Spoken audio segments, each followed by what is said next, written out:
I thought this would be packed after all the sessions about the millennials and all that, because this is the session that you're going to be training the operators, and to me this is the way to do it. So I'm surprised that the whole room isn't in here with all the interest that there's been through the sessions. But there is a lot of competing sessions. One's on simulation, there's another one on real-time optimization. So there's some areas that kind of overlap, I think, during the same time period. Come on in. This is operator training simulators. Make you work smarter. So good morning and welcome everybody that's here. My name's Janice Abel, and I'm the lead analyst for operator training simulators for ARC. And of course the session's called Operator Training Simulators Make You Smarter. So that's what we're going to find out. Do they make you smarter? So we have an exciting lineup of speakers. So I think this is the best session this morning, so everybody should be here, of course. But we have someone here from BP Exploration, and we also have someone here from the Public Service Company of New Mexico. So I'm really excited about this session this morning. So what I'd like to do is take the next 10 minutes or 15 minutes or so just to talk to you a little bit about operator training simulators and how important they are, and forward here, and talk about some of the things that are driving OTS usage today. And it is growing up. It is an important market space. And then I just did a recent survey, and I'll talk a little bit about that. And the areas that I thought I'd focus on, and there was a number of areas. It was a very long survey. It was 30-something questions. We had over 150 respondents, which is a good number of respondents for a specialized field like this. And talk about the visualization of emerging technologies. So this is kind of what people expect to see of the operator training simulators. It's a solution that you use to train operators, obviously. And somebody else was pointing out that they called their session operations because it includes both the console and the field type operators and maintenance people as well, that it can be used to train.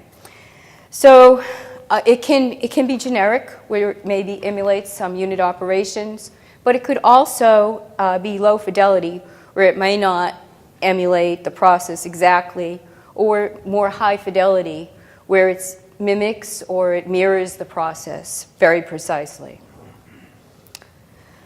So what's driving OTS? Well, we've been talking a lot about the Internet of Things, and of course that is driving OTS. It's a connected world, and all the devices and the sensors, and all the things that someone who's new to the industrial environment has to learn about, and learn very fast today.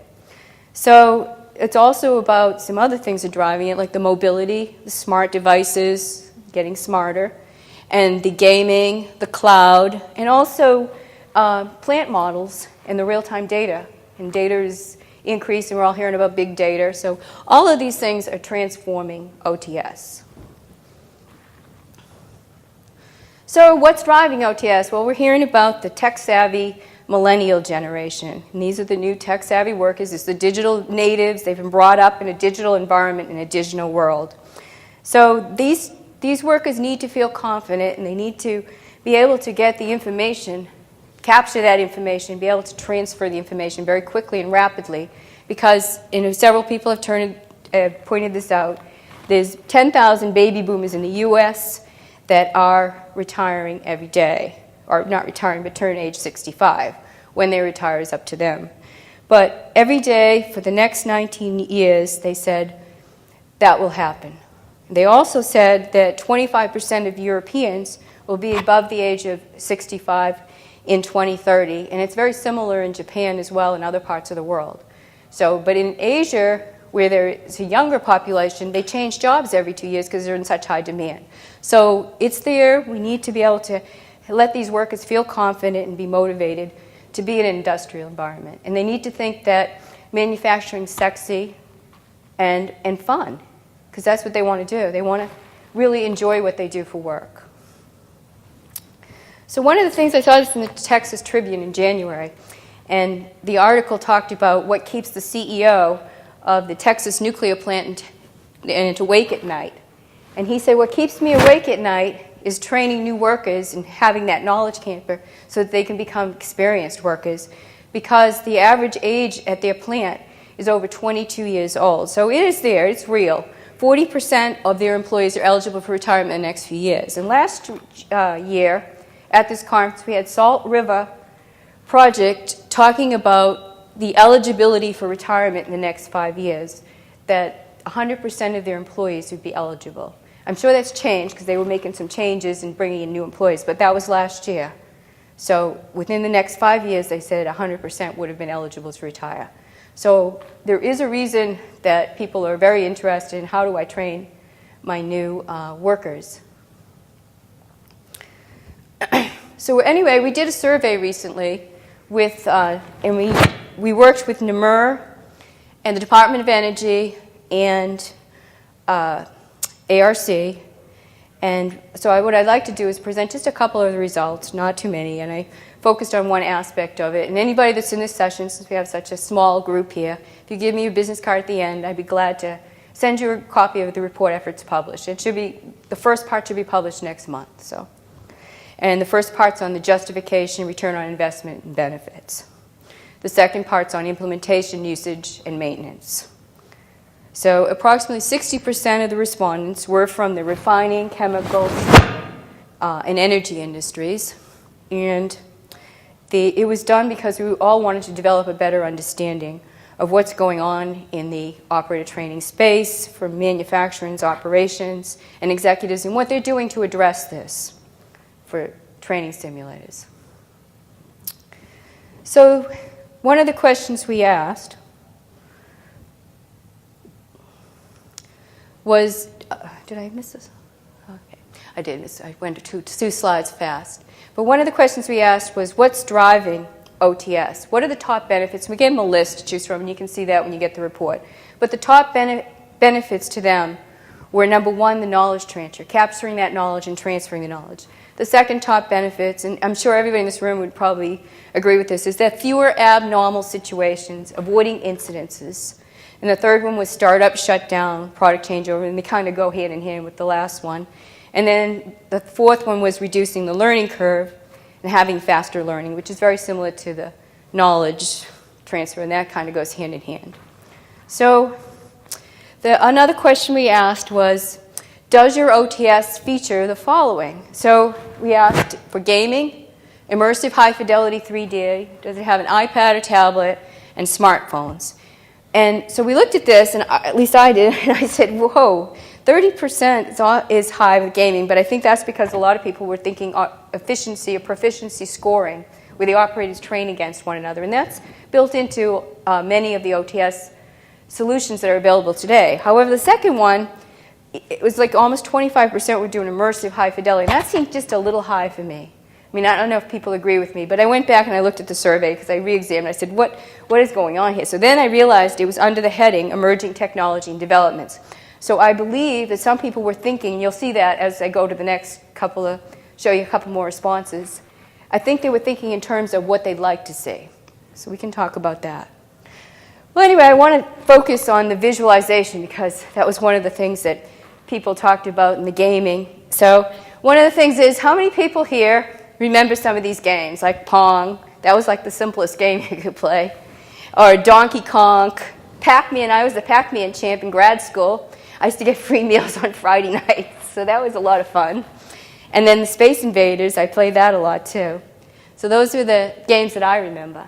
But anyway, you go into a plant in the 1990s or even in the 80s. I don't want to age myself too much. And these are the kind of displays that you might see. You know, pretty 2D, flat, you know. That's what you might see, maybe a little less complex, but that's what you'd expect. But, you know, you looked at the graphics, you know, so it made sense. But today, take a step forward to today, look at what the kids are learning on today. I mean, they're learning gaming on things that look very real and very lifelike. So, you know, it's a big contrast to what you and I were gaming on. So, and I asked our millennials what games they play and which ones had the most lifelike features, and one of them, in fact, Scott, who's over here, he told me he plays FIFA, and they have avatars that he can make and make it play soccer. So I thought that was pretty cool. But anyway, so now you're going to take them into a plant and say, okay, here's your graph, here's your console.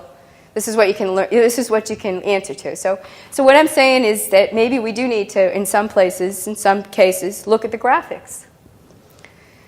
Okay, so the other thing was, you know, I'm thinking, well, okay, I'm seeing gaming coming out. I'm seeing this is just kind of being a trend, but from a manufacturing perspective, you know, like Siemens Plantville, that has like realistic type of gaming. It talks about the KPIs, or Viva has a game that they just came out with that kind of walks you through a plant. And you can put avatars in.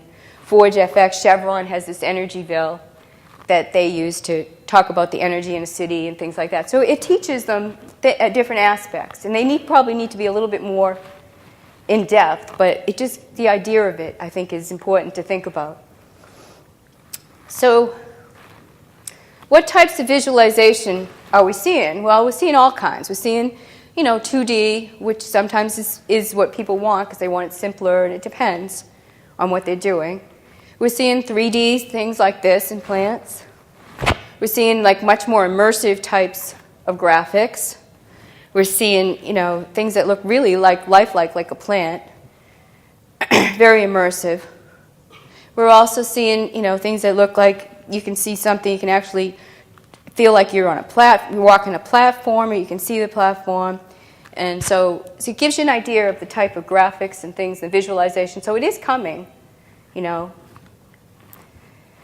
And then there's people that work with human factors and things, and I didn't really want to get into the details, but you look at something like this with a very simple, easy to understand display, and some people think that that's the way to go, at least for a console operator. And there's different schools of thought for this, and I don't think there's any right or wrong way, you know, and I haven't done all the testing and things that other people have done. And there's also a little bit more complex type displays that you see that maybe, to me, I like to see the where it is and what's happening. I like to see the full picture, but other people, this is fine. Depends on the person, depends on the company culture. It depends on the type of industry, the training, etc. So now we also asked, so you can see that there's all kinds of industrial interactive simulators, and that people are looking at doing that. So, did I skipped one again? Okay, right. Okay. So we asked people actually an open question. So I just thought, I looked at it initially and I thought, how am I going to get this down to things that are, you know, things? But I realized there were some trends in there. So I listed them in order of like how they were, the popularity of each item. You know, and some of them I think were very important even if they're not that popular. But the one I saw a trend, and that's why I kind of focused on the visualization day, was the 3D. And this is in terms of what emerging technologies would you like to see in your product. And I saw a lot that talked about the 3D, having it virtual with 3D equipment for the maintenance. I thought some people were talking about integrating the 3D with the 2D, which is kind of what I was thinking. So it may, perhaps in the console operators want the 2D, and then maybe for the field or the maintenance operators you'd have the 3D. So anyway, so we looked at that. But then there was also, we also looked at, the other theme that I kind of saw going through here was the modeling, you know, and addressing the modeling. And people had told me how important it is to have really good models of your plant. So there are some companies that are doing that, you know, where they have real-time plant data. They're putting models, they're using the data for operator guidance and also to make predictions and also to help prevent incidences and to optimize their operations. And the other thing that they told me about the models was that several people wrote that if the models don't mimic or mirror the plant pretty precisely or don't align with the plant, the behavior, that they won't, that the operators tend to put it in a corner and they won't use it because they say, well, that thing doesn't do what the plant does, and sometimes it's not. It's because it hasn't been upgraded, it's a maintenance issue. So models need to look like the plant. That's very, very important. So again, what's driving OTS? Some of the things we're seeing is, you know, the operational challenge. A lot of people don't want to talk about this, they said, but that's kind of like the heavy driver. And the other thing is the tech-savvy workers, the emerging economies, the visualization, the emerging technology. And we talked a little bit about each of these. And the number one thing, again, we said earlier, is the number one benefit, which is that improving knowledge transfer and retention for faster learning for the operators. And the second thing is it is important for OTS to mimic the behavior of the real plant. And the gaming and the 3D experience and the emerging technologies may enhance motivation experience, may make working in the environment sexier for the new generation of workers. They may find it's much more attractive in the industrial environment. So I do think that there's a lot of pull for that. And to me, it's a much more visual 3D experience that I think is very helpful in learning. So do operator training simulators make you work smarter? Well, hopefully we'll find out today. Some of our panel experts, and I'm going to hand it over to these people who have actually done the implementations and really are out there doing this. And I just want to say before we start that I particularly appreciate these companies for coming forward, because I know that the trainers today and the operators, they're just so busy that it's really hard for them to get out of the plant. So I hope that everybody appreciates that.